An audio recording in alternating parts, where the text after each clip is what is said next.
Breaking లో చూస్తున్నాం. హైదరాబాద్ బాచుపల్లిలో ఘోర విషాదం చోటు చేసుకుంది. రేణుక ఎల్లమ్మ కాలనీలో భారీ వర్షాలకు నిర్మాణంలో ఉన్న ఒక అపార్ట్మెంట్ గోడ కూలి 7 కార్మికులు మృతి చెందారు. మృతుల్లో 4 ఒడిషా వాసులు కాగా 3 ఛత్తీస్గఢ్ వాసులుగా గుర్తించారు. మృతుల్లో ఓ 4 ఏళ్ల చిన్నారి కూడా ఉన్నట్లు గుర్తించారు. మృతులు ఒడిషాకు చెందిన తిరుపతి, శంకర్, రాజు, ఖుషి, అలాగే ఛత్తీస్గఢ్కు చెందిన రామ్ యాదవ్, గీత, 4 ఏళ్ల చిన్నారి హిమాన్షుగా గుర్తించారు. నిర్మాణంలో ఉన్న రిటర్నింగ్ వాల్ అక్కడ పనిచేస్తున్న వారిపై పడడంతో ఈ ఘటన జరిగినట్లుగా పోలీసులు వెల్లడించారు.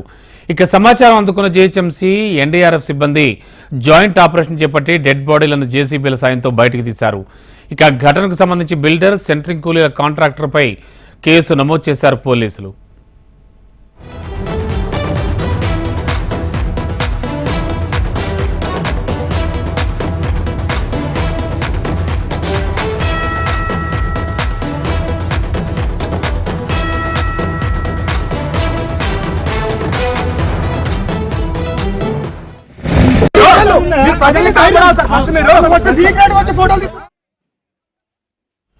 బ్రేకింగ్ లో చూస్తున్నాం. HMTV on screen exclusive live visuals లో కూడా చూస్తున్నాం. హైదరాబాద్ బాచుపల్లిలో ఘోర విషాదం చోటు చేసుకుంది. రేణుక ఎల్లమ్మ కాలనీలో భారీ వర్షాలకు నిర్మాణంలో ఉన్న అపార్ట్మెంట్ గోడ కూలి 7 కార్మికులు మృతి చెందారు. మృతుల్లో 4 ఒడిషా వాసులు, 3 ఛత్తీస్గఢ్ వాసులుగా గుర్తించారు. మృతుల్లో ఓ 4 ఏళ్ల చిన్నారి కూడా ఉన్నట్లుగా గుర్తించారు. మృతులు ఒడిషాకు చెందిన తిరుపతి, శంకర్, రాజు, ఖుషి, అలాగే ఛత్తీస్గఢ్కు చెందిన రామ్ యాదవ్, గీత, 4 ఏళ్ల చిన్నారి హిమాన్షుగా గుర్తించారు. నిర్మాణంలో ఉన్న రిటైనింగ్ వాల్ అక్కడ పనిచేస్తున్న వారిపై పడడంతో ఈ ఘటన జరిగినట్లుగా పోలీసులు వెల్లడించారు. ఇక సమాచారం అందుకున్న జీహెచ్ఎంసీ, ఎన్డీఆర్ఎఫ్ సిబ్బంది జాయింట్ ఆపరేషన్ చేపట్టి డెడ్ బాడీలను జేసీబీల సాయంతో బయటకు తీశారు. ఇక ఈ ఘటనకు సంబంధించి బిల్డర్, సెంట్రింగ్ కూలీల కాంట్రాక్టర్పై కేసు నమోదు చేశారు పోలీసులు.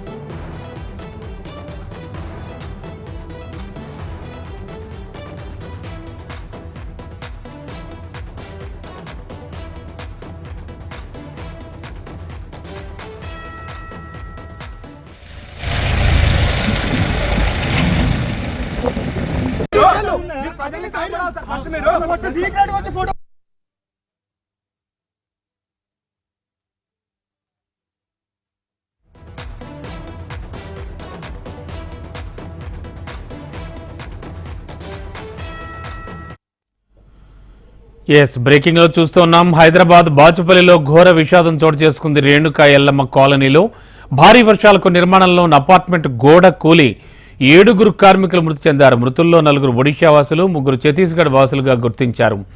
అంతేకాదు మృతుల్లో ఓ 4 ఏళ్ల చిన్నారి కూడా ఉన్నట్లుగా గుర్తించారు. మృతులు ఒడిషాకు చెందిన తిరుపతి, శంకర్, రాజు, ఖుషి, అలాగే ఛత్తీస్గఢ్కు చెందిన రామ్ యాదవ్, గీత, 4 ఏళ్ల చిన్నారి హిమాన్షుగా గుర్తించారు. నిర్మాణంలో ఉన్న రిటైనింగ్ వాల్ అక్కడ పనిచేస్తున్న వారిపై పడడంతో ఈ ఘటన జరిగినట్లు పోలీసులు వెల్లడించారు. సమాచారం అందుకున్న జీహెచ్ఎంసీ, ఎన్డీఆర్ఎఫ్ సిబ్బంది జాయింట్ ఆపరేషన్ చేపట్టి డెడ్ బాడీలను జేసీబీల సాయంతో బయటకు తీశారు. ఘటనకు సంబంధించి బిల్డర్, సెంట్రింగ్ కూలీల కాంట్రాక్టర్పై కేసు నమోదు చేశారు పోలీసులు.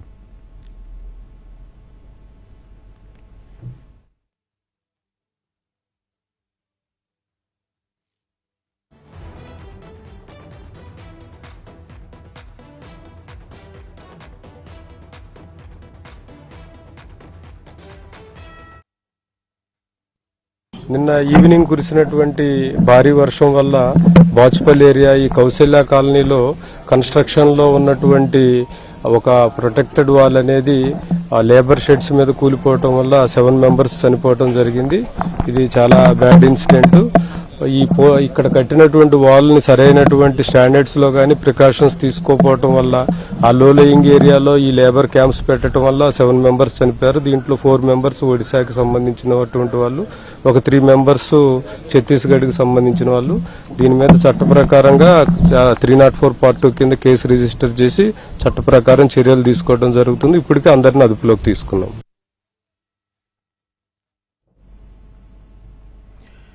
బాచుపల్లిలో గోడ కూలి 7 మృతి చెందిన ఘటనపై సీఎం రేవంత్ రెడ్డి దిగ్భ్రాంతి వ్యక్తం చేశారు. ఈ ఘటనపై అధికారులను వివరాలు అడిగి తెలుసుకున్నారు ఆయన. బిల్డింగ్ నిర్మాణంలో తప్పిదం ఉన్న వారిపై కఠిన చర్యలు తీసుకోవాలని ఆదేశించారు. కుండపోత వర్షం పడడంతో ఒక్కసారిగా గోడ కూలినట్లు సీఎంకి వివరించారు అధికారులు. మృతుల కుటుంబాలకు ప్రభుత్వం అండగా ఉంటుందని సీఎం రేవంత్ రెడ్డి హామీ ఇచ్చారు. గాయపడ్డ వారికి మెరుగైన చికిత్స అందించాలని అధికారులను ఆయన ఆదేశించారు.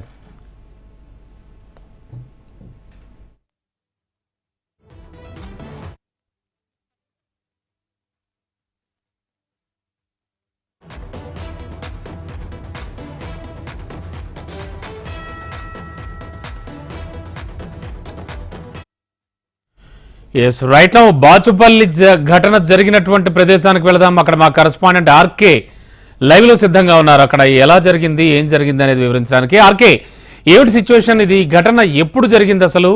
అలాగే బాచుపల్లి ఏరియా అంటే ఆల్మోస్ట్ ఆల్ అన్ని కూడా హై రైజ్డ్ అపార్ట్మెంట్స్ అన్ని ఉంటాయి. చాలా కట్టుదిట్టమైన జాగ్రత్త చర్యలు కూడా తీసుకుంటూ ఉంటారు కదా, ఎలా జరిగింది ఇది? ఏమంటున్నారు వాళ్ళు?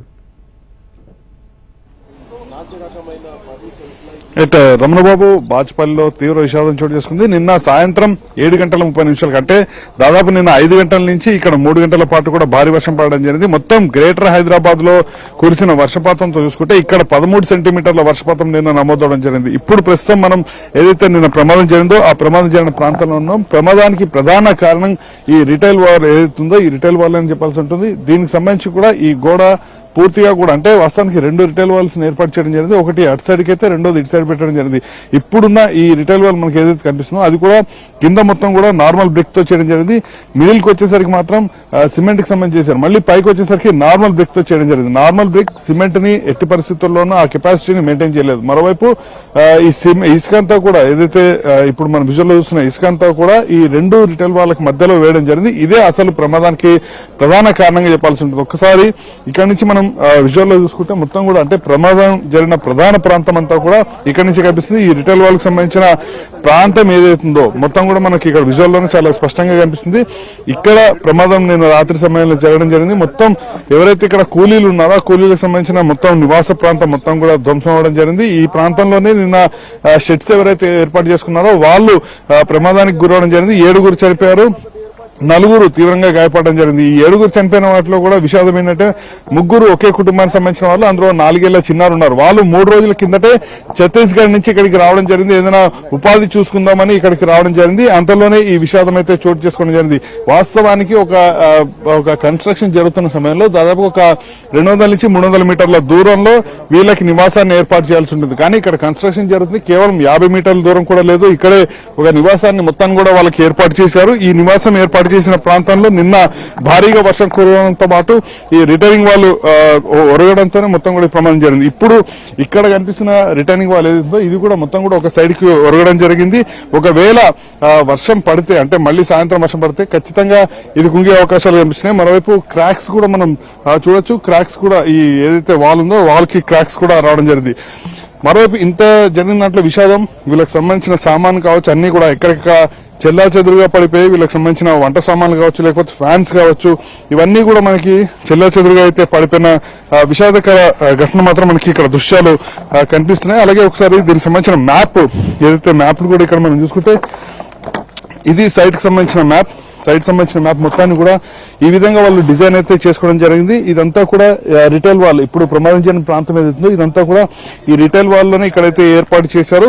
అలాగే ఈ ప్రాంతం మొత్తం కూడా ఒక్కసారి విజువల్ చూసుకోవచ్చు. ఈ ప్రాంతం మొత్తం కూడా ఏర్పాటు చేసిన వాళ్ళు ఎవరైతే స్థానికంగా ఇతర రాష్ట్రాల నుంచి వచ్చిన లేబర్స్ ఉంటారో వాళ్ళంతా కూడా ఇక్కడ వాళ్ళ స్థానిక నివాసాన్ని అయితే ఏర్పాటు చేసుకోవడం జరిగింది. ఈ ఏర్పాటు చేసుకున్న మొత్తం అన్ని కూడా కూలిపోయాయి. అంటే నిన్న ఘటన ఏ స్థాయిలో జరిగిందో అర్థం చేసుకోవచ్చు. రాత్రి 7:30 సమయంలో జరిగింది. అలాగే ఒక ప్రత్యక్ష సాక్షితో కూడా మనం ఉదయం సమయంలో మాట్లాడడం జరిగింది. అయితే వీళ్ళు ఎవరు కూడా మీడియాతో మాట్లాడొద్దు అంటూ కూడా వాళ్ళనైతే బెదిరించినట్టు తెలుస్తుంది. వాళ్ళు ఎవరైతే బాధితులు ఉన్నారో బాధితులకు సంబంధించి ఆమె కూడా నేను తలకైతే గాయం జరిగింది. తలకి గాయం జరగడంతో పాటు 7:30 గంటల సమయంలో ఈ ప్రమాదం చోటు చేసుకుంది. చిన్నపిల్ల 4 ఏళ్ల బాబు ఎవరైతే హిమాంశు చనిపోవడం జరిగిందో ఆ బాబు అప్పుడే ఆడుకుని లోపలికి రావడం జరిగింది. ఈ ప్రమాదం జరిగినట్టు కూడా ఆ ప్రత్యక్ష సాక్షి అయితే చెప్తున్నారు.